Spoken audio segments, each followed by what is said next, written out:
welcome to the Pit Crew podcast. This is the race report for this weekend's Hungarian Grand Prix.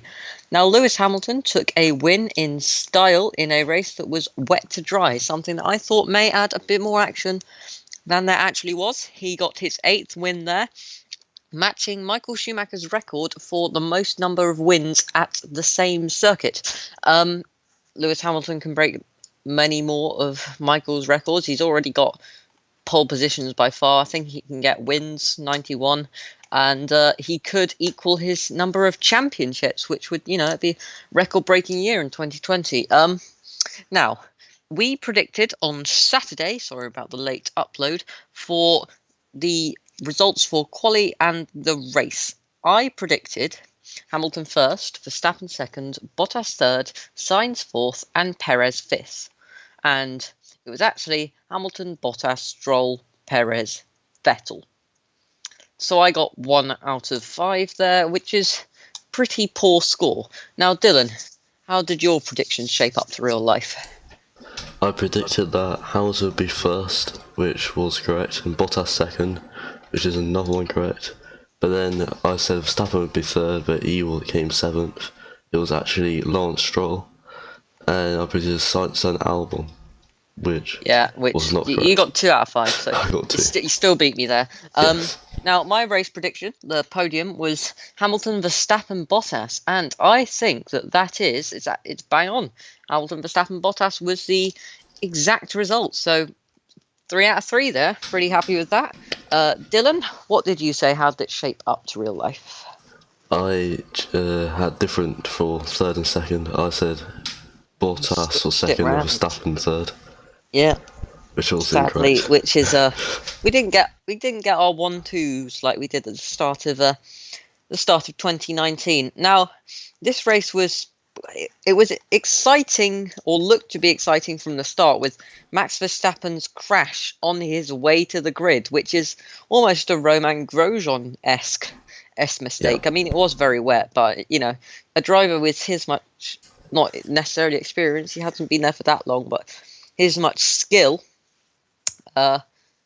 it's surprising to see. But Red Bull mechanics, they're heroes. They are the best at the pit stop, so they turned it around on the grid. They did very well to get it started and to get it to start the race, and it was just impressive, as you heard in Max Verstappen's little radio message just before he started the race, saying it was absolutely amazing, or something along the lines of that, which it was. Now, the Haas guys, they came in on the formation lap and they pitted. They started from the pit lane, obviously, because that's what you do if you pit on the formation lap.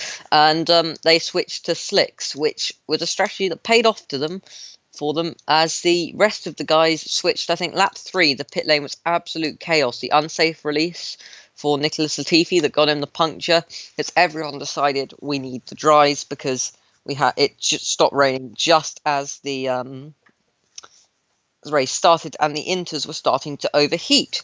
Now, the middle of the race, not too much. Nicholas Latifi, he had a bit of a shocker puncture, and then he had the spin. There was, I think somebody might have had an unsafe release or sped in the pit lane, but other than that, the rest of the Grand Prix was not the most interesting. The McLaren, sadly, I don't think they did very well. They got 9th and 13th, which is sad. The Haas guys, they did quite well. They did get demoted for a penalty for using something on their way to the grid, I think. The rest of the race was quite interesting. It's sad to see the Williams so low down, considering they had such a good qualifying.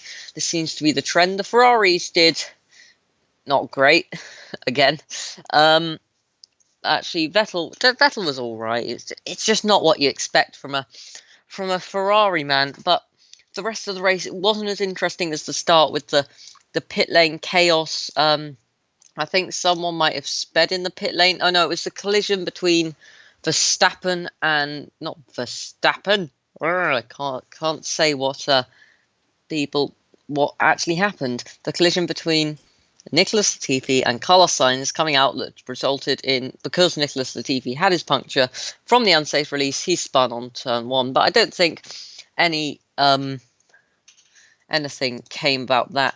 Now, Dylan, how did you find this race? Did you find it exciting? Not so exciting? It wasn't very exciting as the first, as we'd hoped, and as the first Austrian GP. yeah, that was great season opener. But we're not complaining. It's nice to have real racing back again. I was hoping for more, especially with this wet to dry action. If it had rained for a bit longer, and we'd had it in the middle, I think it could have been quite interesting. But the start was all the action, and then we had a good little battle between Leclerc and Norris for a couple of corners. But other than that, pretty mundane race, and Lewis Hamilton now has the lead of the championship. Anyway, Again. Biggest disappointment in the race. Now, I'm going to go with the Williams and the McLaren pair. They both qualified. McLaren qualified not great, and Williams qualified extremely well. Both cars into Q2 for the first time since 2018. The Williams pair, Nicholas Davino, he had his puncher and then he spun. He didn't do so well, but Russell down to 18th, and McLaren. I was hoping that when I saw that quality result, they could make up some places, but Sainz in 9th and Norris in 13th, even after being promoted for the Haas pair's penalties. That's just a bit disappointing. Dylan, what was your biggest disappointment for this weekend? Well, probably for Gasly. So I thought he was doing all right, but then he had an engine problem. Yeah, he did. So Honda again. He didn't get to finish the race. He had a good qualifying. He qualified in 10th. It was pretty good. Yeah. He out-qualified Kvyat. Yeah, by Honda again, 7. wasn't it? Yeah.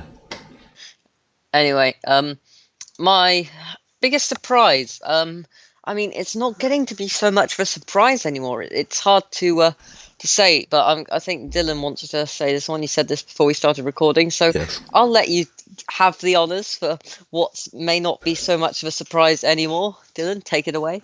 I think the biggest surprise was the Racing Points beating the Red Bulls to the second row, them coming in quality. 3rd and 4th, with Stroll in 3rd and Perez in 4th. And their race result pretty good too, but we're getting used to this now. Seeing a midfield team have such a turnaround is quite a surprise.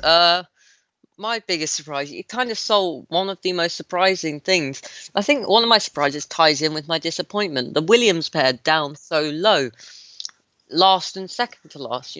That's just quite surprising to see happening. Verstappen, that was a surprise considering what happened with his qualifying, which was bad, and his opening, grid formation, whatever you want to call it, lap. I don't think it has a name because it's not usually televised.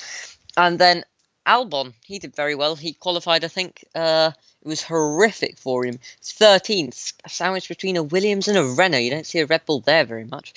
But he came 5th, so that was a pleasant surprise. But other than that, not too many surprises. And another surprise, the McLarens being so low after their incredible pace in Austria. I just don't think this track suits them as well.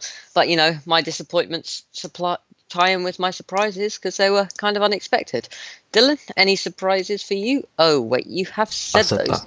Yes. I'm used to you doing it afterwards, but you beat me to it. Anyway, yes, the best moments from this race, I think the start, the first couple laps with the wet to dry, the Haas pair coming in on the formation lap and starting from the pit lane.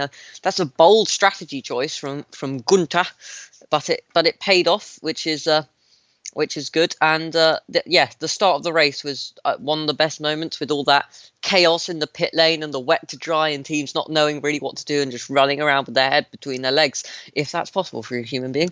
And another good moment was the little less than a lap battle between Norris and Leclerc. It was just good to see a Ferrari fighting a McLaren like in the old days of the early 2010s and the late 2000s. Dylan, any best moments for you? I think it was it Leclerc and Albon also had a battle, I think it was, which was also much I don't remember seeing that, but yeah. I'm pretty sure. They did, yeah. The Albon, good moment. Well, the end was a good moment for Albon because he did so well. So some okay moments. Now, on to our overall verdict. As I said, as we've touched on earlier, a race that looked like it had potential, but all that potential petrol was used up as it dried up too quickly, literally and figuratively. So it was a good race. I expected more, but we're not complaining. F1's back, and that's what we liked. Anything to add on that, Dylan? Not really. I think it could have been much more exciting. Yeah. Like the rain It has maybe could have potential, come but back. the rain. If the rain had come back, that would have made it better. Or if it rained for longer, or if Verstappen had some more issues or something like that, Yes. or there was a safety car on lap 1, we could have had some even more chaos. But you know, it was all right. But we're not complaining, as I said. F1's back, and it was just a mediocre race. Now, I think we have a 1 week break finally. A quadruple header would be incredibly tiring for the teams. We have the first of the 2 Grand Prix at Silverstone. This one's Silverstone, and I think we have 70th anniversary because they like to give them different names. We have a break for a week, which is good for the teams, hopefully see some big developments coming in for Silverstone in 2 weekends' time, which I think will be on Sunday the 2nd, the weekend of the Sunday the 2nd of August.